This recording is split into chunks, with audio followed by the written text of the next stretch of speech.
आपका काम देखने का, मोदी सरकार का काम देखने का। मुझे पता है आप ऐसा पसंद करते हैं कि बोलूं कम और दिखे ज़्यादा। क्रिकेटर की बात करते हैं कि बल्ले से ज़्यादा बोलना चाहिए और मुंह से नहीं। तो एक चीज़ पे तो सवाल करना पड़ेगा, क्योंकि हम अभी समझ रहे हैं। हमने मोदी वेव की बारे में सुना, मोदी सुनामी के बारे में सुना, सबका साथ सबका विकास, फिर आया मोदी है तो मुमकिन है। आजकल मोदी की गारंटी का नारा चल रहा है। ये क्या है मोदी की गारंटी? देखिए, मोदी गारंटी आज की नहीं है। मोदी गारंटी तब से है जब से कि मोदी जी ने सरकार संभाली है, और इसके अंदर कुछ चीज़ें भूली गई, कुछ चीज़ें शायद बाद में भूली गई, और अब इकट्ठा करके हम उनको मोदी गारंटी के नाम से बोलते हैं। मोदी गारंटी क्या है? मोदी जी ने जब सरकार पकड़ी थी तो उन्होंने कहा था कि मेरी सरकार युवाओं की है, महिलाओं की है, दलितों की है, वंचितों की है और शोषितों की है। ये सारी उनकी गारंटी थी कि मैं इनके लिए काम करूंगा, मैं कोशिश करूंगा कि भारत के अंदर ये वर्ग पनपे, इनके लिए कुछ काम हो और ये देश के अग्रणी बनने के अंदर सहायक सिद्ध हो। तो इसके अंदर अगर आप देखते हैं, आप चाहे गरीब कल्याण योजना ले लीजिए, चाहे जो कोविड के दौरान जो कुछ हुआ वो ले लीजिए, और 130 के करीब जो योजना है जो सिर्फ इस वर्ग के लिए है, ताकि इस वर्ग को उठाया जा सके, उभारा जा सके। और जो हम कहते हैं कि गरीबी हटाने का और उसको ठीक करने का जो एक रास्ता है वो यहीं से निकलता है। तो मोदी गारंटी वो है जो देश को आगे लेकर जाएगी। मोदी गारंटी वो है जो देश के अंदर गरीबों का कल्याण करेगी। मोदी गारंटी वो है जो इस चीज़ का भरोसा दिलाएगी दुनिया को कि भारत हर चीज़ को बनाने के अंदर काबिल है। ये सब मोदी गारंटी। और एक चीज़ और मैं बताता हूँ, एक और गारंटी जो कि 2014 के अंदर मोदी जी ने दी थी।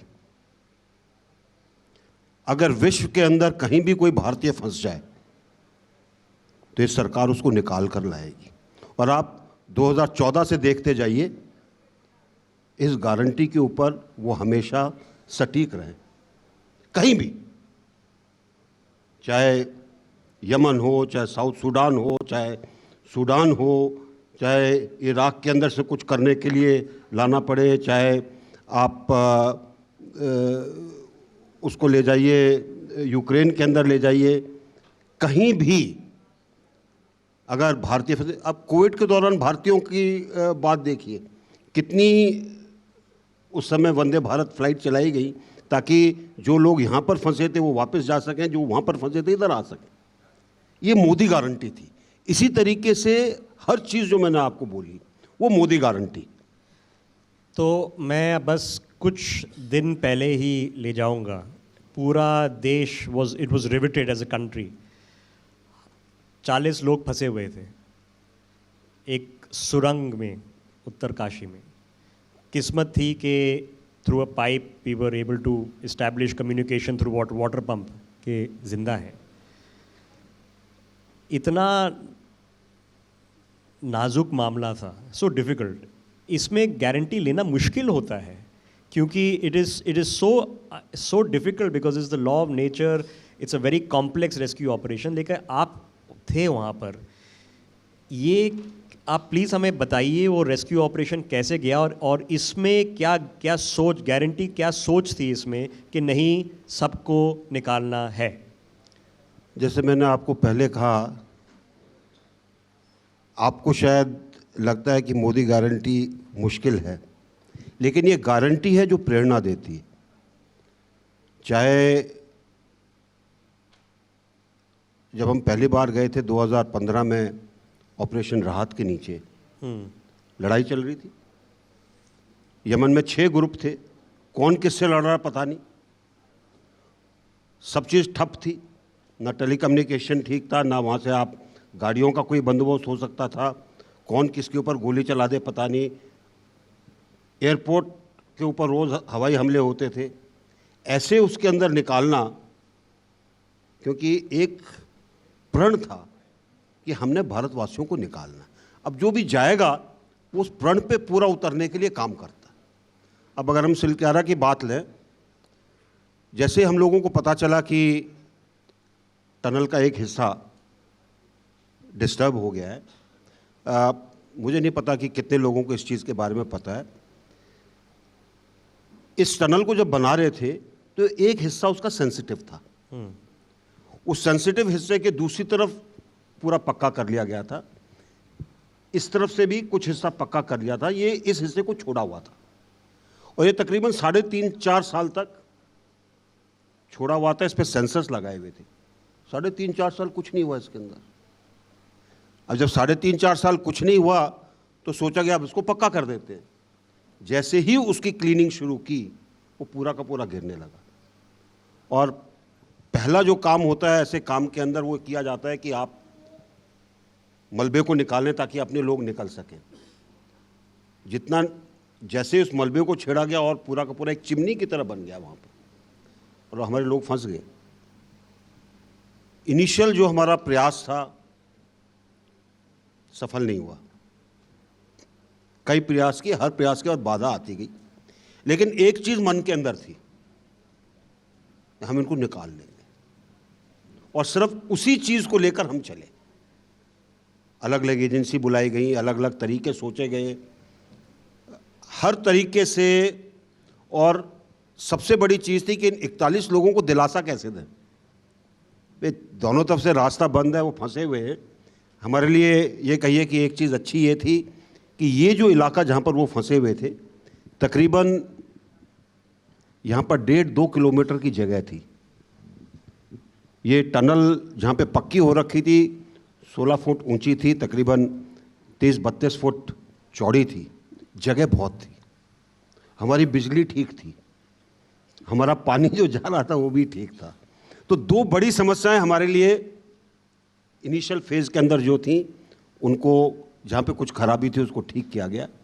और उसके बाद एक जो हमारा इमरजेंसी एक पाइप था उसको इस्तेमाल किया गया उनके कम्युनिकेशन के लिए, क्योंकि कोई भी आदमी जब फंस जाता है तो उसको एक सहारा चाहिए। और मुझे याद है जब मैंने उस पाइप के द्वारा उनसे बात की,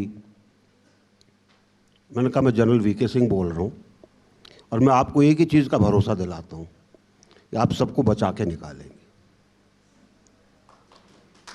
और जो उधर से एक रिस्पांस आया कि जी आप आ गए हैं तो हमें पता, हम निकल जाएंगे।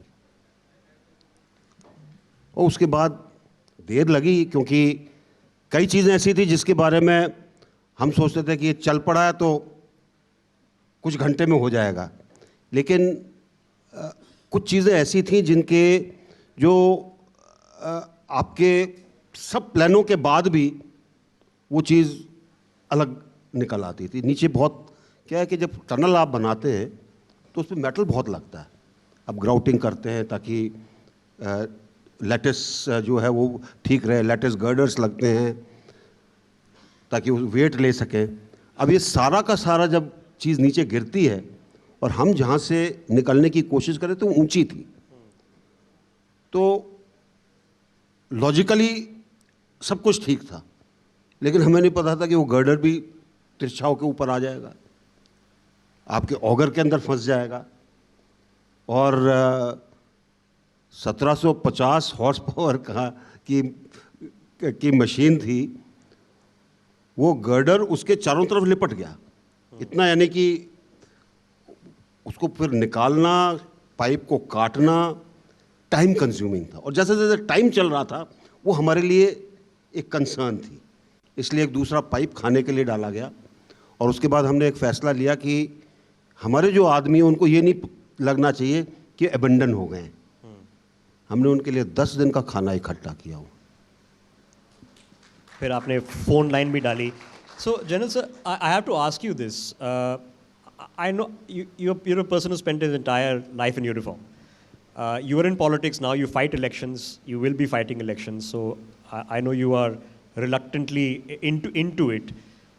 But for a person who sees perhaps not as much of the grey as politics as many seasoned politicians do, there is a pro and con. If things go well, then you can say Modi ki guarantee. If things go bad, you're also the man standing there, having to face the anger and the wrath. So, is the politics relevant? Is it playing in your mind how the public perception of this will go? See, when you have been in the army for 42 years, तब आप एक चीज़ सोचकर चलते हैं कि calculated risk has to be taken. आप calculated risk का क्या मतलब है? आपने सब कुछ एनालाइज किया, ठीक है, कुछ गड़बड़ हो सकती है, आपने वो भी एनालाइज कर लिया, और उसके बाद जब आप चलते हैं तो आप ये सोचकर चलते हैं कि सक्सेस के चांस हैं मेरे लिए, और इसलिए मैं वहाँ पे रुका रहा. क्योंकि कई बार होता है कि आपने छोड़ दी जगह, आपको नहीं पता कि हो क्या रहा है, कौन सी चीज़ चल रही है. हमने ऊपर से ड्रिलिंग शुरू की, वो रॉक के ऊपर आ गए 30 मीटर के बाद. अब उस रॉक के ऊपर अगर आप पूरे प्रेशर से ड्रिलिंग करेंगे, वाइब्रेशन होंगी तो और मलबा गिरेगा, जो हम पाइप डाल रहे हैं उसके लिए और दिक्कत आएगी. सारी चीज़ें अगर मॉनिटर नहीं होंगी ठीक रियल टाइम में तो गड़बड़ होगी. But General, that's my question to you. We talk about surgical strike, we talk about Balakot, right? It's very easy to talk about it because in retrospect there were successful operations. There's a risk being taken, and a risk. Now you as a politician understand there's a political capital risk. What if it had gone wrong? What if somebody had lost their lives? There was a lot of risk in any of the operations you've conducted, whether it be in South Sudan, in Yemen, in Ukraine. If something had got wrong, if some convoy had got stuck in crossfire, you would have been held to account. Generally, politicians like to steer clear because there are so many unknowns. Why do you want to jump into them? Why do you accept them, and what kind of mentality change is that? I think आपका दिमाग की wiring जो है ना वो फौजी है. That is the problem. That is the problem. तो रिस्क एवर्स होने से कभी काम नहीं होगा ज़िंदगी में. अगर आप रिस्क एवर्स हैं तो आप गाड़ी में बैठने से पहले सोचेंगे भाई कहीं एक्सीडेंट तो नहीं हो जाएगा, मैं गाड़ी में क्यों जाऊँ. रिस्क तो सभी जगह है ना. तो रिस्क एवर्स होने से ज़िंदगी नहीं चलती. और ऐसे मौके पर जब हम इस चीज़ पर चले हैं, और आप देखिए इसके अंदर प्रधानमंत्री सुबह शाम अपनी व्यस्तता के बावजूद मॉनिटर कर रहे थे. उनकी एक टीम वहाँ पर थी ताकि हम लोगों को जो कुछ चाहिए वो हमें टाइम पर मिल सके. जितने हमने ऑप्शंस चलाए थे वो इसीलिए चलाए थे, जो 4-5 जो ऑप्शंस थे हमारे, कि एक जगह अगर हम रुक भी गए तो दूसरा चलेगा. हमने आर्मी के सैपर्स भी बुलाए थे और वो तैयार थे अपनी तैयारी करके कि एक ऑप्शन उनको दिया था वो उसके ऊपर चल पड़ते. उम्मीद एक के ऊपर थी कि इसको सक्सेस अगर हम कर लेते हैं तो बाकी की शायद ज़रूरत ना पड़े. लेकिन ऐसा नहीं है कि हम इस चीज़ के लिए बिल्कुल ही इससे अनभिज्ञ थे कि अगर ये रुक गया तो फिर क्या करेंगे. बाकी सब चीज़ें चल रही थी अपने तरीके से. कहीं पर स्लो थी, कहीं पर किसी चीज़ को रोका गया. जैसे टिहरी डैम प्रोजेक्ट वाले जो हैं माइक्रो टनल बना रहे थे, वो उनको ब्लास्टिंग करनी पड़ती है. शुरू के अंदर सब ठीक था, बाद में उसकी वाइब्रेशंस का इफ़ेक्ट होने लगा, उसको बंद कराना पड़ा. हॉरिजॉन्टल ड्रिलिंग के लिए ONGC और RVNL अलग अलग तैयार थे. सब तरीके की चीज़ें की गई. ये नहीं था कि हमने जस्ट छोड़ दिया कि भाई हमने पाइप डाल रहे हैं उसी के ऊपर चलेंगे. वो हमारे यहाँ कहते हैं कि you have to reinforce success but not reinforce failure. You don't have to bang your head against a wall. Point well made. So let me put that into different context. मैं आप अभी हाल ही में कुछ ही दिन हुए हैं आर्टिकल 370 की finally ruling आई है सुप्रीम कोर्ट में. Now the matter is 4 years old.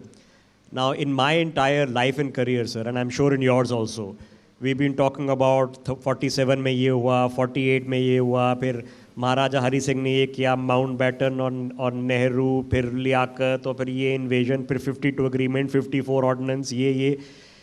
Can we now lay these matters to rest? That this is done and we have to look at Kashmir going ahead. Do you think this is drawing a line? Absolutely. देखिए कई बार जब लोग बात करते हैं मैं उनको यही कहता हूँ, कश्मीर से एक पुराना रिश्ता है क्योंकि मेरे फादर भी आर्मी में थे और 61, 62 वो कश्मीर में थे। मैं स्कूल से छुट्टी जाता था तो उनके पास जाता था। उस टाइम अगर आप श्रीनगर में जाएं तो लोग बात कहते थे इंडिया से आए हो, और मैं सोचता था ये क्यों कहते हैं कि भाई इंडिया से आए हो, ये तो इंडिया ही है। 370 सबसे बड़ी हर्डल थी ये सोचने में कि क्या आप भारतीय हैं या आप कोई और देश हैं, और इसका जाना लाजमी था। दुख की बात यह है कि इसको इतने साल लगे। दुख की बात, मेरे ख्याल से तो ये शुरू के अंदर आपके पास ऐसे हालात थे जबकि आप इसको हटा सकते थे, चीज़ें ठीक हो जाती, कोई दिक्कत नहीं। लेकिन किसी ने, जो आपने कहा ना रिस्क, उनका पता नहीं क्या हो जाएगा, पता नहीं हमारी गद्दी चली जाएगी, पता नहीं क्या होगा, रिस्क नहीं लिया। अब 2014 के पास आपके पास ऐसा नेतृत्व आया मोदी जी के अंदर, उन्होंने कहा कि जो देश के लिए ठीक है वो सबके लिए ठीक है, और जब तक ये हटेगा नहीं तब तक एक दरार रहेगी। ये दरार बंद करनी ज़रूरी थी और इसको सुप्रीम कोर्ट ने भी मोहर लगाती। मैं तो कहता हूँ कि जो लोग इसको कोर्ट में लेकर गए वो अपने मतलब से लेकर गए। शायद अगर उनका मन टटोला जाए और उसमें से स्वार्थ नाम की चीज़ निकाल दी जाए तो वो भी इससे एग्री करेंगे कि this was the right step. Okay, General, I know we have limited time. I have to ask you about General VK Singh, the constituency leader, member of parliament in out of Ghaziabad. How's that journey been, sir, in dealing with local development issues and in representing people in parliament? देखिए, मैं जब गाज़ियाबाद गया था, गाज़ियाबाद का नाम जिला गाज़ियाबाद से पहचाना जाता था, वो जो फिल्म बनी थी, और गाज़ियाबाद वैसा ही था। मैं कहना चाहूँगा कि वैसा ही था गाज़ियाबाद। मुझे याद है 14 के अंदर कहीं पर हम मीटिंग कर रहे थे, 100 गज दूर किसी ने एक व्यापारी को गोली मार दी। बहुत कॉमन घटना थी, कुछ यानी कि किसी के कान पे जूं तक भी नहीं रेंगती। तो एक मन के अंदर विचार था कि मैंने गाज़ियाबाद को एक रहने लायक जगह बनाना है, गाज़ियाबाद और पूरा संसदीय क्षेत्र, और सिर्फ एक ही एम के साथ कि कैसे इसको किया जाए, कामों के ऊपर जुटे। एक शुरू में लोगों की एक दिक्कत थी नेशनल हाईवे 24 जी, इसका चौड़ीकरण करा दीजिए। हम बड़े परेशान थे क्योंकि उन दिनों में गाज़ियाबाद से दिल्ली आने में अगर आप 3 घंटे से पहले पहुंच जाएं तो आप बहुत किस्मत वाले हैं। उसके ऊपर काम शुरू हुआ। आज 14 लेन यूपी गेट तक है, 16 लेन उसके बाद है। It's a highway next to highway next to highway. It's अभी एक देहरादून के लिए एक्सप्रेस वे बन रहा है, अक्षरधाम से आप निकलेंगे, एलिवेटेड पोर्शन है जो लोनी में से होता हुआ आपको 2 घंटे में देहरादून पहुंचा देगा। We are well connected. एक इसी तरह से एक इकोनॉमिक कॉरिडोर एक और बन रहा ताकि और उत्तर प्रदेश के अंदर कनेक्टिविटी बढ़े। रैपिडेक्स जो कि पहले उनका कुछ और आइडिया था, जब उनको समझाया गया कि सबसे उपयुक्त जगह बनाने के लिए पहले फेज़ में दिल्ली से मेरठ है, तो गाज़ियाबाद भी उसमें आ गया। आज गाज़ियाबाद के हिस्से का लोकार्पण हो चुका है और अब जो है उनका सर्वे चल रहा है और उस पर जल्दी काम शुरू होगा कि वो गाज़ियाबाद से जेवर को कनेक्ट करेंगे एयरपोर्ट को, ताकि जेवर पे आने वाला यात्री और ख़ासकर वेस्टर्न यूपी का इसका फ़ायदा उठाकर मेरठ तक आ सके आराम के साथ। दिल्ली जाना, दिल्ली भी चला जाएगा बिना किसी दिक्कत के। So you have enjoyed it. You definitely, I'm sure, travel on the highway feeling good about it over the past 10 years. Not only that, but बहुत सारी चीज़ें थी। आज मैं तो ये कहूँगा कि मैं शहर की बात नहीं कर रहा, मैं तो गाँवों की भी बात करता हूँ। गाँव के अंदर रोड्स ख़राब थी, हमने प्रधानमंत्री सड़क योजना का फ़ायदा उठाया। आज कनेक्टिविटी पूरे क्षेत्र के अंदर अच्छी है। कई रोड्स हैं जिनके ऊपर काम चल रहा है, जिनके जो पुरानी PMGSY रोड थी जिनमें खड्डे हो गए और कुछ अब नई स्कीम आई है उसके थ्रू उसको ठीक करा रहे हैं। एक ही कोशिश है कि, और ख़ासकर हमारे बहुत से बंधु लोग जो पत्रकार हैं और जो मीडिया में हैं, गाज़ियाबाद में रहते हैं, उनको लगे कि दिल्ली से अच्छी जगह Ghaziabad. Okay. On that note, General VK Singh, always a pleasure to interact with you and wishing you all the very best for the immediate future, for the immediate political future and in your continued service to the country. So thank you very much. Let's have a big round of applause, ladies and gentlemen. Thank you. Thank you. Thank you very much. For more such videos, subscribe to the NewsX YouTube channel, hit the bell icon.